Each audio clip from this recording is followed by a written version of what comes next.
I stared up and into the heavens. Stars dotted the evening sky like little white splotches of paint, haphazardly splattered across a black canvas by some wannabe artist believing himself to be the second coming of Jackson Pollock. It reminded me of the type of piece one might find in a terrible surrealist art gallery. One where pretentious hipsters sip two-buck chuck out of plastic cups, all the while hoping their idiotic interpretations of each exhibit will make others think they're more intelligent than they actually are. On a nearly moonless night, the tiny twinkling specks of light were the only things illuminating the darkness brought on by dusk. I had grown to look forward to nightfall. The days had become unbearable due to the constant bombardment of UV rays that I had been forced to endure. The evening's cool air tended to my damaged skin and gave me reprieve from the daily beatings I took from the sun.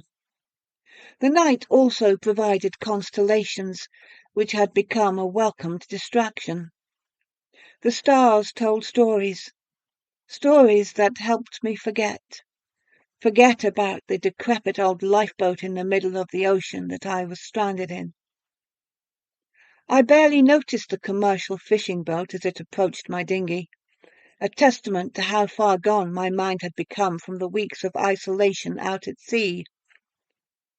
Even to this day, I don't know how they managed to spot my tiny boat shrouded in the vast darkness of the open ocean. "Hey there! Are you okay?" The young man was looking down at me from the bow of the ship. His piercing blue eyes almost glowed in contrast to the black sky behind him. Upon further inspection, I could see the whiskers that had begun to sprout from his face, a result of going days without shaving while out on the water. As he scratched his stubbly chin, more of the crew crowded around the front of the boat to take a gander at me. I suppose a half-dead man marooned out at sea was the strangest sight they'd seen in quite a while, an honour I would hold for only the briefest of moments. "He's alive!" one of the fishermen shouted. "Let's get him up here now!" As I watched the crew frantically buzz around the ship's deck like a bunch of worker bees, trying to figure out how to bring me aboard, a laugh escaped my mouth. Not a loud bellowing one, mind you, just a tiny giggle. It was the irony of the situation that I found comical. Perhaps that last little chuckle was the humour centre of my brain finally fading from the weeks of emotional agony I had sustained, going out not with a bang, but with a whimper. Just a tiny giggle. It started with a loud crash across the starboard side of their boat. The fishermen struggled to retain their footing when the powerful impact caused their vessel to rock onto its side, nearly capsizing it. Shouts and expletives streamed from the mouths of the startled sailors as I watched them desperately try to make sense of what had just occurred. Another thunderous clang rang across the side of their ship, and this time it tipped. The once silent ocean air was now filled with the sounds of chaos as the trawler smashed across the surface of the sea, flipping completely upside down and sending the men toppling overboard into the cold, murky water. I struggled to lift my head in order to peer over the side of my dinghy at the anarchy taking place around me.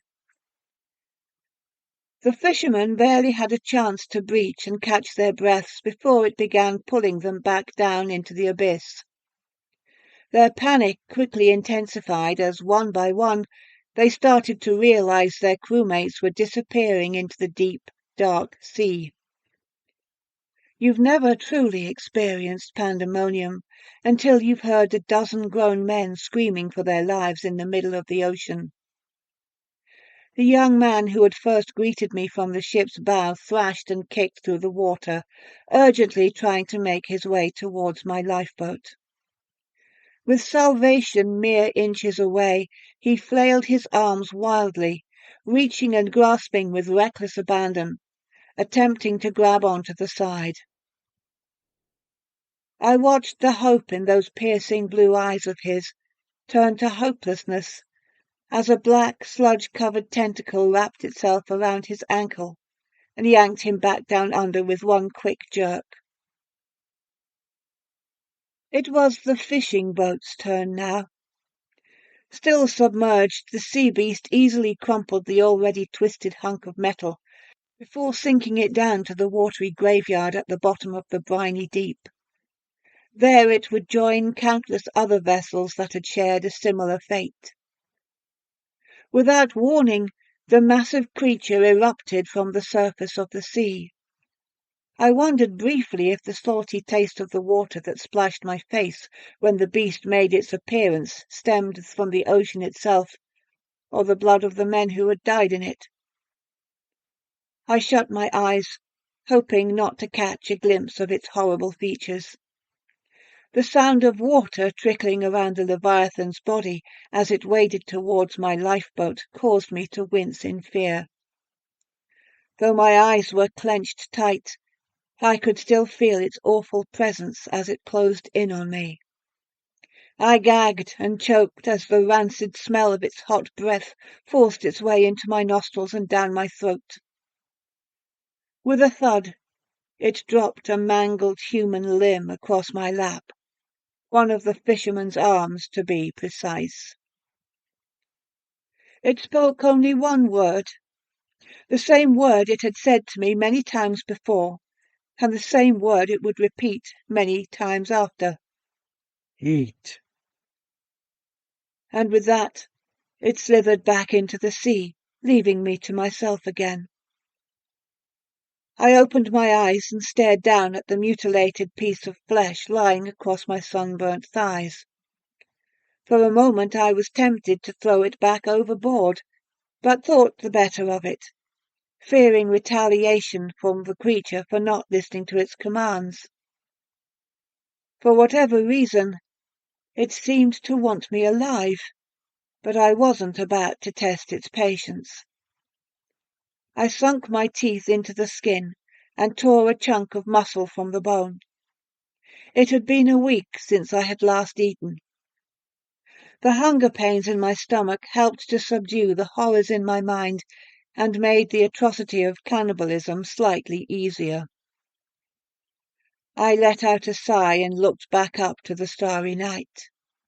I was alone again, and once more only silence reigned over the ocean's cool air.